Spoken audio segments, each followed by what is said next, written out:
ବାଲେଶ୍ୱର କେତେବେଳେ ବୁଲେଇକି ନଉନା ଆମକୁ। ମୁଁ ଆଜି ଆଣିଥିଲି ତାଙ୍କୁ ବୁଲେଇବା ପାଇଁ ଏଇ ସମୁଦ୍ର କୂଳ। ଏଇଟା ହେଉଛି କ'ଣ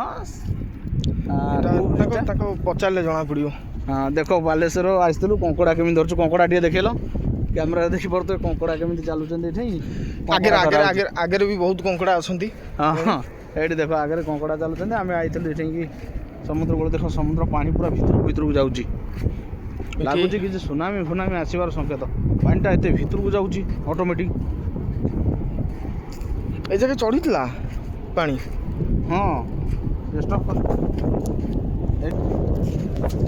ଦେଖିପାରୁଥିବେ ସମୁଦ୍ର ପୁରା ଏଉଠୁ ଗଲାଣି ଭିତରକୁ ପ୍ରାୟ 3 କିଲୋମିଟର 4 କିଲୋମିଟର ଭିତରକୁ। ଦେଖିପାରୁଥିବେ ଲାଷ୍ଟ ଯେଉଁ ଦେଖାହେଉଛି ସେଇଟା ସମୁଦ୍ର। ଦେଖନ୍ତୁ ଏପଟରୁ ପୁରା ଯାଉଛି। ମୋତେ ଲାଗୁଛି ବୋଧେ ସୁନାମି ଫୁନାମି ହେବ କି କ'ଣ, ଯେମିତି ଜାପାନ ଚାଇନା ଫାଇନାରେ ହେଇଥିଲା।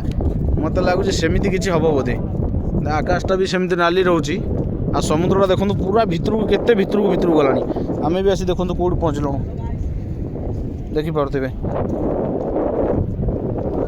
ଏଇଠି ଆମ ପିଲାମାନେ ସବୁ ଯାଉଛନ୍ତି। ଆଉ ଲାଗୁଛି ସମୁଦ୍ରଟା ଯେମିତି ଭିତରକୁ ଯାଉଛି ଏମିତି କିଛି ବି ହେଇପାରେ। ଏଇଠି କ'ଣ ଗୋଟେ ମିଳୁଛି ଦେଖିବା।